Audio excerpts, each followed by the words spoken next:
Right.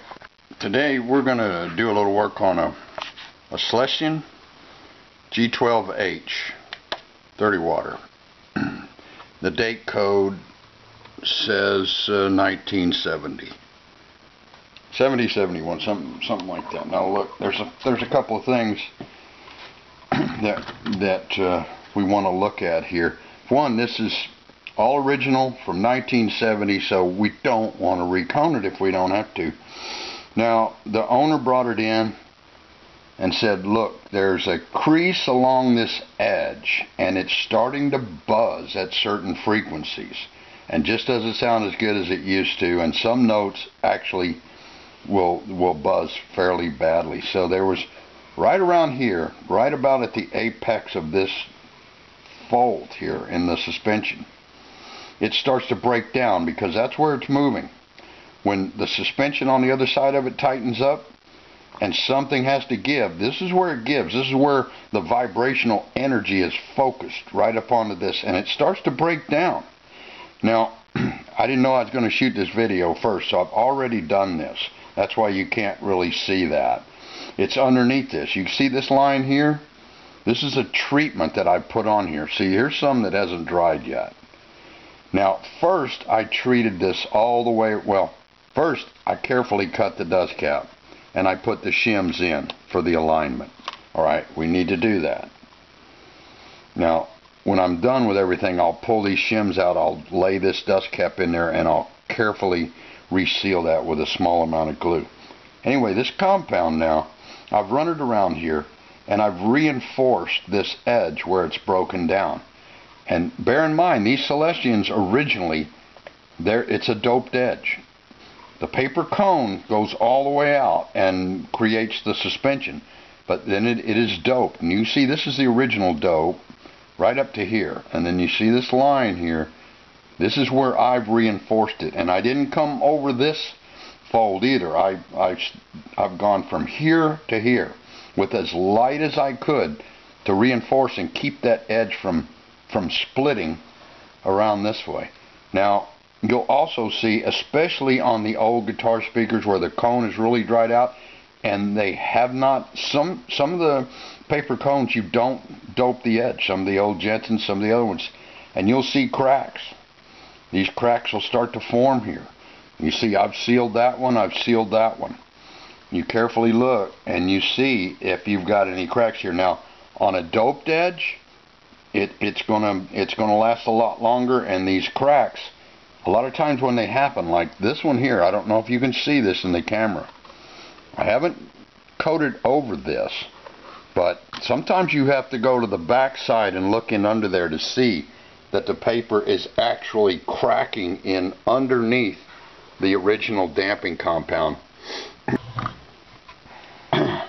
But I started to lift the spider up here to show him we're starting to see the spiders lifting up.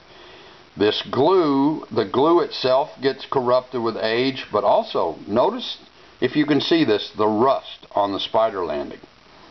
This is the original finish they use here, and the type of adhesive. We're getting this rust here, and it's causing this scaling. Anyway, as I was showing him that this can lift up, the whole thing lifted up. And I said, well, there you go. That's what I'm talking about. Now, hopefully you can see down in there. Can you see those crystallized looking particles? We've got two particles that are in here rolling around right now. We've got this crystallized, they're probably like metal salts of some type, but this is caused by some of it is a galvanic response, but when you take dissimilar metals and you take different chemicals that react to each other over a period of time, they can cause metal to break down and scale. So we've got the scaling effect from the galvanic response, and we've also got rust that's peeling off this original surface. At any event, all these different causes cause the spider to lift up. Now this spider lifting up, this will cause a whole lot more buzzing than that outer edge ever could. And look here too, if you can see this. See, this is the original glue, what's left of it. Look at this. See how that's hard and that's flaking off? Alright, the problem with these, look down in the gap. See, you can barely see the top winding of the voice coil. Look at that junk trying to form. And look here on this screw, this mounting screw. Let's see if we can get down in there with a brush and see if we can, look at this. We'll get an old toothbrush down in here. Look, we'll get that off of there. Now you can see the screw. I've removed that, but look, all that material fell down in there.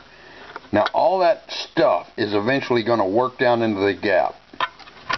When it works down into the gap and we try to move this, we're going to feel this like sand in your shoe. It's going to feel gritty and crunchy. And these particles can get in there and they can buzz at certain frequencies. So you get way up the neck and you're trying to do these harmonic things and you hear these little non-musical buzzes. This stuff has got down in the gap. Now, it would be theoretically possible I could lift this whole kit out of here. If I was really desperate, I would surgically cut it all the way back to the gasket. The spider's already lifted. I desolder the lead wires and pull the whole thing out. Then I can clean the magnetic gap out, and I can make sure, and I can check the voice coil. I can even re-glue. Let me grab one right quick. Alright, here's an old pull that I took out of a Jensen I'm just doing.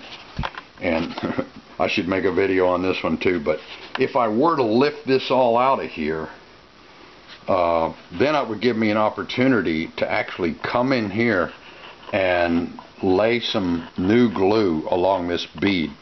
Because this, on a lot of speakers, now this is really good. This is strong. Look at that. You can't even pull that apart. That's really good for a 50-year-old speaker. But sometimes that joint fails. And on the Celestian, there's two things about it. You look down in here, you can see there's barely any of the form sticking up. You'd have to be really careful. You go in here and try to reinforce this glue on the top side. And I'll tell you something else about this glue joint on Celestian. This is very critical. It's critical on all speakers, but on Celestians, the type of glue you use here, the amount of the glue you use here, it's critical to the way these speakers sound. So you really don't, you wouldn't even if you had enough form sticking up to come in here and reinforce this, you're going to change the sound of it if you do that. Look at there again, look back here at the Jensen. Look how much of the form sticks up here. If I want to reinforce this glue bead here on top, I got plenty of room to do it without worrying about the glue overspilling and running down in the gap and ruining the speaker. So our big problem right now is going to be, we can't re-glue the spider to the landing until we clean off all this old rust and this scaling, because the new glue won't stick to it. So we're going to have to come in here and we lift it. We're going to have to brush this out of here. Now make sure you don't use a steel wire brush, man. The little bristle's going to break off and go right down in the gap, ruin your speaker. This is a nylon old toothbrush. Alright, so we're going to have to go around here, all the way around here. And not just on the spider landing. We're going to have to get up on the backside of the spider. We're going to have to get all that old stuff off there, or the new glue's not going to stick. And then, once we do get that all cleaned up, now it's going to all be down in here. Look at that. It's all going to be down in there. Look, I'm lifting it up a little bit. You can start to see the windings. It's all going to be down in there. Now, the only way we've got to get it out of there is we can put sticky tape down in here and hope to stick onto a lot of it and evacuate it like that. Or we can use our canned air. Try to get in here and blow all that crud out of there. Then after we get it cleaned all the way around, with the voice coil shimmed so we don't lose the center, we're going to re-glue that spider landing. And we're going to get it all the way around and get it glued good. And when we get that down, we're going to come back in here and the cone and spider together. So this glue joint will fail sometime in the future when it gets old enough. We're going to come in here with a long nozzle glue applicator And there again, we're going to use the smallest amount possible. And we're going to get some glue down in there. And then we're going to use some type of a probe or a small brush, and we're going to spread that glue around in there. And we're going to do that all the way around. Now let me show you one other thing about this process. Now I've already cleaned these up, but these top connectors looked like these bottom ones. They were completely oxidized and corroded. You couldn't solder to those to save your life. But notice how the lead wire comes through this plastic grommet and comes down here and wraps around the bottom connector, and then is soldered in place. Whenever you solder or desolder a Celestian in your own Marshall, your Vox, whatever, you've got to make sure you don't damage the lead wire connection here. If you get this too hot with your soldering iron, you're going to break this solder joint. If you get in here with a blade or something, or a brush to clean this up, you could easily break that lead wire. So you've got to get back in here before you resolder it in. You've got to remove all the old solder and get this cleaned out like this. And then you use a knife, you use a brush, you might even use some sandpaper to get that clean. But you've got to get that clean where that'll accept new solder. And you've got to get it clean without damaging the lead wires. And then when you resolder, you can't get this so hot that you desolder where the lead wire connects to the exact same connector. You might, if you can't figure out any way, you might heat sink it.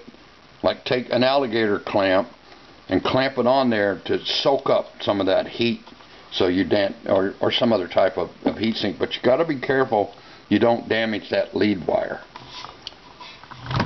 So when I get the spider re-glued, I'll pull the shims, I'll lay the dust cap back down in place, and I'll re-glue that, and hopefully we'll get another few years, maybe another 10 years out of this great sounding original G12.